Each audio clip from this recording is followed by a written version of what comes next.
Bienvenue dans Sabre au clair, le podcast qui vous plonge dans les 80 ans de la MGN à Melun. Une académie militaire au cœur de sa ville, innovante, rayonnant en France et à l'international, mais toujours attachée à ses traditions. À chaque épisode, plongez dans les récits de celles et ceux qui font vivre cette institution. Bonjour à tous, nous voilà de nouveau ensemble pour le 9e et dernier épisode de notre série de podcasts Sabre au clair, dédié aux 80 ans de l'AMGN à Melun. Aujourd'hui, j'ai le plaisir d'accueillir le capitaine Paul Manuel et l'aspirant Chalum, élève officier issu de la République Centrafrique, qui nous font le plaisir de témoigner. Je commencerai par le capitaine Paul Manuel. Alors, mon capitaine, vous êtes le chef du bureau des relations internationales, en charge des officiers cadres et élèves issus des pays étrangers. Alors, est-ce que vous pourriez nous parler de cette population si particulière? Depuis quand elle est dans nos murs? D'où vient-elle? En fait, est-ce que vous pourriez nous expliquer pourquoi l'Académie a tissé de tels partenariats à l'international?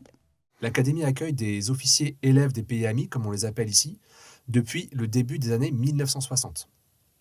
Depuis lors, on a accueilli plus de 2650 stagiaires issus de 55 pays. Des pays d'Afrique, du Moyen-Orient, d'Asie, notamment Asie-Pacifique, d'Amérique du Sud, un petit peu d'Europe et également d'Amérique du Nord, dans une moindre mesure. On est essentiellement axé sur les élèves originaires des pays africains actuellement, et tout ça participe à une action de coopération entre la France et ses pays partenaires à l'étranger. Ils nous envoient leurs cadres, ils nous font confiance pour qu'on les forme à devenir des officiers de la gendarmerie, car ce sont des pays qui, chez eux, possèdent des forces de sécurité intérieure à statut militaire, telles que l'est la gendarmerie française. Quel est le profil des élèves issus des pays amis? Leur nationalité, leur moyenne d'âge, leur profil? Les officiers élèves des pays amis sont issus de deux recrutements différents. On a tout d'abord un recrutement dit C3 dans nos acronymes en gendarmerie, qui s'adresse à des sous-officiers en poste dans les différentes forces de police ou de gendarmerie à statut militaire dans nos pays partenaires. On a une moyenne d'âge d'à peu près 27-28 ans, et pour les OPA qui sont en formation sur une année, donc les sélections C2, une moyenne d'âge un peu plus élevée, on est plus sur 29-30 ans. Même si on a des écarts d'âge très importants, la plus jeune de nos OPA ayant actuellement 23 ans. Et le plus âgé va sur sa 39e année. Les élèves des pays amis effectuent la même formation que les autres élèves. Alors pourquoi c'est si important qu'ils suivent la scolarité dans son intégralité et à l'identique des élèves français? L'objectif pour eux, c'est de pouvoir avoir une formation qui colle à celle de leurs homologues français, mais c'est aussi le respect d'un engagement vis-à-vis de nos partenaires étrangers. Ils nous font confiance pour que l'on forme leurs cadres, pour certains leurs futurs cadres, en gendarmerie, et on se doit de leur prodiguer une formation qui soit quasiment identique à celle de leurs camarades français. Ça permet également à nos élèves étrangers de pouvoir créer des réseaux au sein des élèves officiers français, de pouvoir s'intégrer pleinement de nos process, de nos coutumes et également de notre patrimoine, parce que ça en fait partie de pouvoir créer des liens avec les camarades français. C'est quand même c'est important, ne serait-ce qu'en termes de cohésion. Je me tourne maintenant vers l'aspirant Chalum, issu de la République Centrafrique. Alors mon lieutenant, vous avez été incorporé au sein de la 132e promotion de l'Académie militaire de la gendarmerie et dès le mois d'août, vous avez commencé votre formation militaire initiale. Comment avez-vous vécu cette première phase de votre formation? Bien, cette première phase a été une véritable école d'humilité, si je puis le dire. On y a appris à se dépasser, à faire corps avec le groupe et à comprendre que la rigueur militaire, c'est vraiment avant tout une école de caractère. En tant qu'élève issu des pays amis, je dois avouer que moi, j'ai une double responsabilité. D'abord, celle de pouvoir représenter dignement mon pays d'origine et en même temps aussi de pouvoir honorer l'hospitalité, je peux dire, de la France, le pays dans lequel je vis. Donc, c'est vraiment une phase très exigeante, mais finalement, on comprend aussi que l'esprit militaire est universel, celui de l'honneur, la discipline et le service. Que représente pour vous cette formation militaire initiale? Pour moi, cette formation initiale est vraiment très, très importante, vu que c'est le socle sur lequel va se bâtir mon identité d'officier. Ici, la devise de l'école, c'est apprendre et s'élever pour servir et commander. Ça donne une identité particulière à toutes les personnes qui vont être formées ici. On nous apprend à d'abord apprendre, ensuite, petit à petit, s'élever, et d'abord pour servir. Ça fait une particularité, et franchement, c'est quelque chose qui m'a vraiment impacté et qui va me suivre, je dirais, pour tout le reste de ma carrière. Comment s'est déroulée votre intégration au sein de la 132e promotion? Bien, je dois avouer qu'avant de venir, j'avais cette petite crainte en moi. C'était est-ce que je vais réussir à m'intégrer, vu qu'il y a quand même un petit décalage culturel et tout ça. Mais vous voyez, la 132e, c'est une vraie mosaïque d'identités, d'horizons divers. Mais finalement, avec la rusticité, les difficultés du terrain, on arrive à créer des liens très forts. Et aujourd'hui, je partage ces liens-là avec tous mes promos de la 132e. J'ai même tissé de très belles amitiés qui, j'espère, perdureront jusqu'à la fin. En dehors de votre scolarité au sein de l'académie, qu'est-ce qui vous a le plus marqué à votre arrivée en France? Déjà, première chose, le climat. Je sors de l'aéroport et je me rends compte que, attends, il y a quelqu'un qui a laissé la climatisation allumée ou quoi? Il fait froid. Donc déjà, c'est le climat. Il faisait un peu froid et tout. Mais il y a quelque chose qui m'a vraiment marqué. C'est le rapport à la mémoire et, je vais dire, aux souvenirs conservés, à la tradition qui est beaucoup gardée ici en France. Tu as des rues, tu as des monuments, tu as beaucoup de choses reliées au passé qui sont vraiment conservées. Chez nous, on dit, quand tu sais d'où tu viens, tu sais où tu vas. Pour la jeunesse, pour un officier de gendarmerie que je suis, quand tu sais ce que les autres ont fait avant toi, et ça te donne déjà, je veux dire, de bons éléments, de bons outils pour guider ensuite ta carrière. Donc c'est vraiment ce rapport avec la mémoire qui m'a vraiment marqué ici en France. Alors, que retenez-vous de ce que vous avez vécu jusqu'à présent lors de votre scolarité?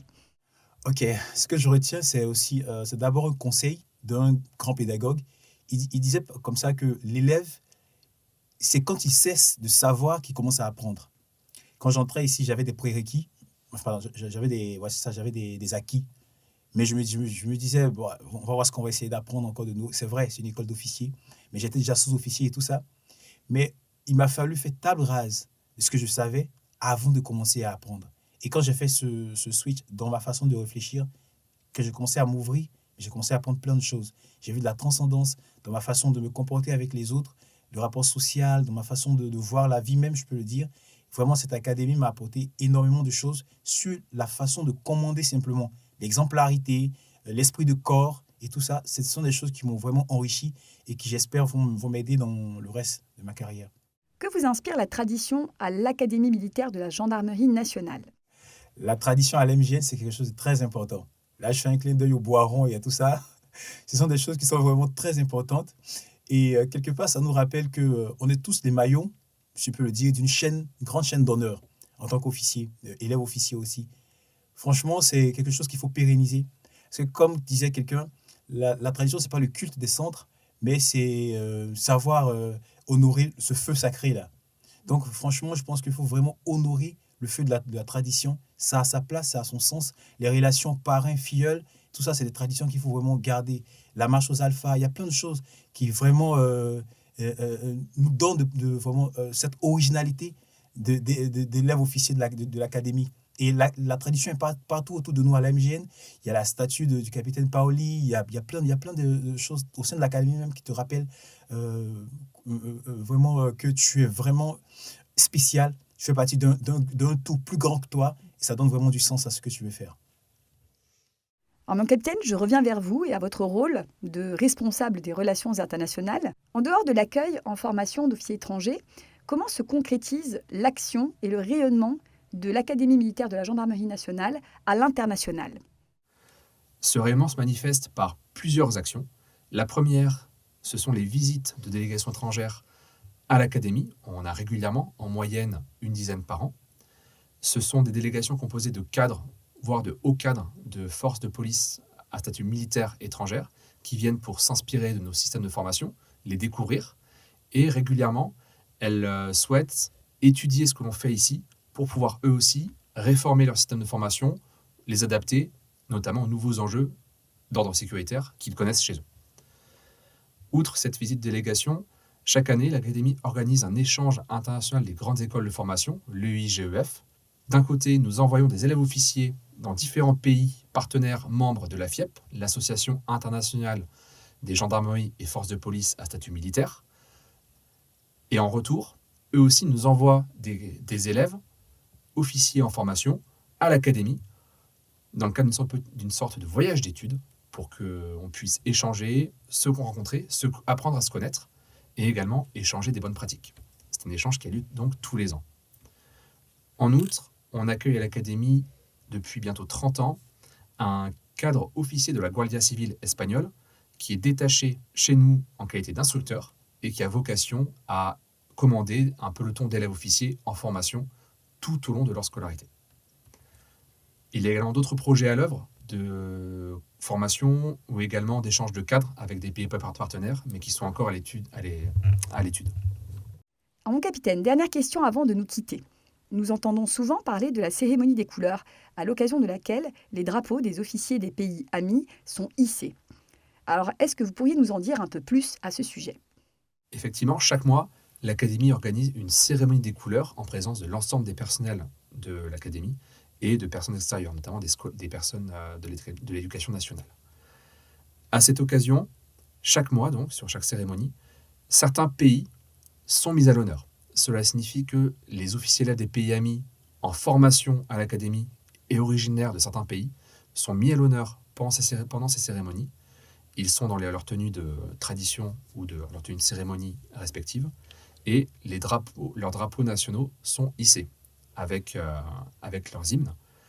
C'est l'occasion pour eux de montrer que d'une part, l'Académie n'oublie pas qu'il y a des élèves étrangers en formation à Melun, qu'ils sont loin de chez eux, et ça leur permet de pouvoir retrouver un semblant de tradition nationale à l'Académie et encore une fois de pouvoir les mettre à l'honneur, comme ce sont des pays amis. Voilà, c'est la fin de notre podcast. Merci de nous avoir suivis et écoutés. Si vous voulez aller plus loin et en savoir plus sur notre belle académie, rendez-vous à la médiathèque L'Astrolabe de Melun, où l'AMGN propose une exposition photo exceptionnelle intitulée « À la découverte de votre académie ». Dernier jour pour voir cette exposition demain, vendredi 2 janvier et samedi 3 janvier 2026. Cet épisode touche à sa fin. Un grand merci à notre invité pour son témoignage. Merci à vous d'avoir écouté Sabre au clair, le podcast de l'AMGN. On se retrouve très vite pour le prochain épisode. D'ici là, restez à l'écoute et en attendant, sabre au clair.